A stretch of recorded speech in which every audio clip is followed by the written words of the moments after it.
اور یہ تفسیر تھوڑی لمبی ہو گئی. بہرحال یہ میں بتا رہی تھی کہ اگر ہم معاشرے میں اصلاحی کاموں میں اپنا حق ادا نہیں کریں گے تو کل کو اس میں ہماری بھی پکڑ ہوگی اور معاشرہ کبھی بھی اصلاح نہیں کرے گا. لوگ کہتے ہیں چھوڑو ہمیں کیا پڑی ہے, کوئی غلط کام ہو رہا ہے تو ہے نا دوسرے دیکھنے والے. اب ایک سمپل سی مثال سامنے ہے کہ ابھی کورونا کے حالات کیا ہوئے میں, لیکن لوگ ایک تو خود رسپانسبلٹی شو کر رہے ہیں, ماسک نہیں لگا رہے, مارکیٹوں میں پھر رہے ہیں, اکٹھے ہو رہے ہیں, ہجوم میں, گیدرنگ میں, سب کچھ.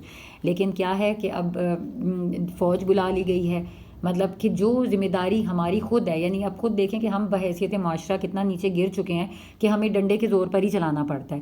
یعنی خود ہم میں رسپانسبلٹی نہیں ہے کہ مطلب اب آپ بحیثیت خود اپنے اگر ہم خود دیکھیں اپنے آپ کو, یعنی کیا ہم اتنا بھی نہیں کر سکتے کہ ہم خود ماسک لگا لیں بجائے اس کے کہ کوئی دوسرا بندہ وہاں پہ تعینات کیا جا رہا ہے اور وہ کہہ رہے ہیں جی آپ ماسک لگائیں.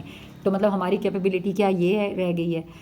تو یہ بھی ٹاپک چلی گیا ہے. تو اس میں بھی یہ ہے کہ آپ اپنے اپنے حصے کا فرض پورا کریں, لوگوں کو سمجھائیں. اگر آپ روڈ پہ کسی کو چلتے ہوئے دیکھ لیتے ہیں بغیر ماسک کے تو اس کو پیار سے کہیں کہ دیکھیں آپ ماسک لگائیں.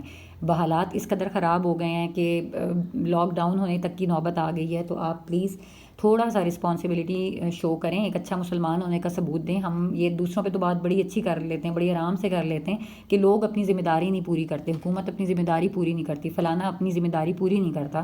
تو آپ یہ دیکھیں کہ کیا آپ اپنی ذمہ داری پوری کر رہے ہیں, ہم اپنی ذمہ داری پوری کر رہے ہیں. اگر آج ہر شخص اپنی ذمہ داری پوری کر لے تو کوئی بھی آرمی, رینجرز یا پولیس والے تعینات ہوں ہی نہ, اور خود بخود یہ چیز کم ہوتی چلی جائے گی. لیکن کیا ہے, ہم بالکل ایک کیا کہہ سکتے ہیں ان پڑھ جاہلوں کی طرح, جانوروں کی طرح, بالکل جن میں شعور نہیں ہوتا, ہم اسی طرح مارکیٹوں میں نکل جاتے ہیں, گیدرنگز میں چلے جاتے ہیں. تو یہ چیزیں جو ہیں پھر کہاں ہم اپنے آپ کو کھڑا ہوا پائیں گے.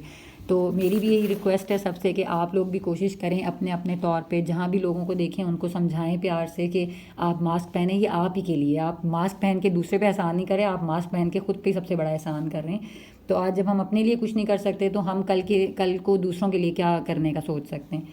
تو یہ چھوٹی سی ایک تھی. اب آگے پڑھ لیتے ہیں ہم.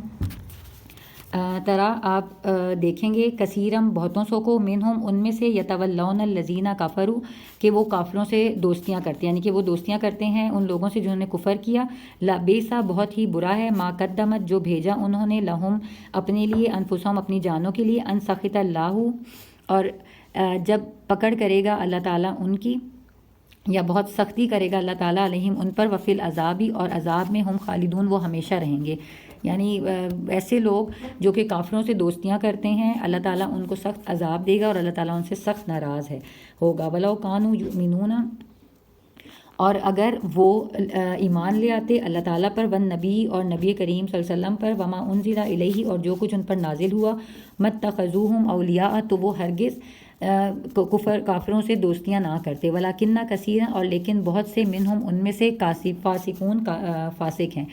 یعنی اگر جو منافقین تھے اور وہ کافروں سے دوستیاں کیا کرتے تھے کیونکہ ان کے دل میں ایمان مضبوطی سے نہیں گیا تھا اور وہ ایک طرح سے منافق تھے. تو اگر وہ اللہ تعالیٰ پر ایمان لاتے اور حضور پاک صلی اللہ علیہ وسلم پر ایمان لاتے اور ایمان ان کے دل میں مضبوطی سے گڑ چکا ہوتا تو وہ کبھی بھی کفار سے دوستیاں نہ کرتے بلکہ اپنے مومن بھائیوں سے ہی دوستیاں کرتے. لَتَجِدَنَّ أَشَدَّ النَّاسَ اور آپ پائیں گے بہت ہی سخت لوگوں میں سے, عداوتاً دشمنی میں, للذین آمنوا جو کہ ایمان والوں سے دشمنی کرتے ہیں, الیہودا یہودیوں کے, والذین اشرکوا اور جنہوں نے کفر کیا. یعنی آپ لوگوں میں سے دشمنی میں سب سے زیادہ سخت ان لوگوں کو پائیں گے, یعنی جو مسلمانوں سے دشمنی کرتے تھے وہ یہودی تھے اور وہ مشرک تھے. یعنی مشرک اور یہودی جو تھے وہ بہت سخت مسلمانوں کے دشمن تھے. اور اسی طرح منافقین تو خیر ان دونوں سے بھی گئے گزرے تھے کیونکہ وہ بظاہر تو مسلمان بنے رہتے تھے اور اندر سے وہ کافر تھے.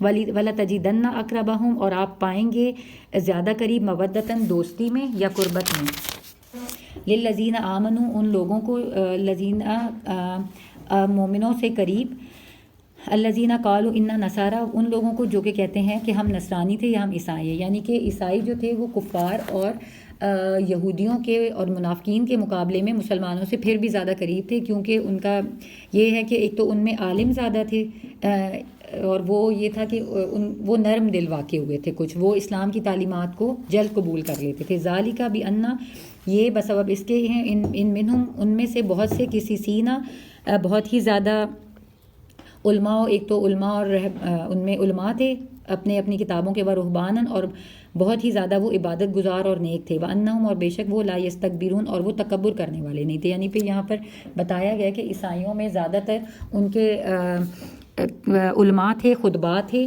ٹھیک ہے، اور ان کو صحیح سے علم تھا، تو وہ فوراً سے اسلامی تعلیمات پر، حضور پاک صلی اللہ علیہ وسلم پر ایمان لے آئے تھے، کیونکہ ان کی کتابوں میں حضور پاک صلی اللہ علیہ وسلم کو جو تھا آخری نبی ہونے کی پیشن گوئی کی گئی تھی، اور بہت سی نشانیاں تھیں. تو جو اصل علماء تھے اور رہبان تھے وہ سارے جو تھے وہ جانتے تھے. اسی لیے عیسائی جو تھے وہ کفر اور کافروں، یہودیوں اور منافقین کی نسبت نرم دل واقع ہوئے تھے، اور وہ مسلمانوں سے دوستی میں قریب تھے. تو یہاں پہ چھٹا سپارہ مکمل ہو گیا. تو اللہ تعالیٰ میں سمجھنے کی اور عمل کرنے کی توفیق دے. اب انشاءاللہ 7واں سپارہ شروع کریں گے. آپ ان ساروں کو جنہوں نے ابھی جوائن کیا ہے وہ پچھلے تمام تفسیر اور ترجمہ جو ہے وہ میرے پیج پہ پڑا ہوا ہے. یوٹیوب چینل بھی میں نے بنایا ہوا ہے دورہ قرآن کے نام سے، تو آپ اس کو سبسکرائب کر سکتے ہیں. اس میں بھی میری ساری پچھلی جو ہے ویڈیوز ہیں، تو آپ وہ دیکھ سکتے ہیں. اور پلیز شیئر کریں زیادہ سے زیادہ. اللہ تعالیٰ جو ہے سب کو ہدایت دے. آمین. السلام علیکم.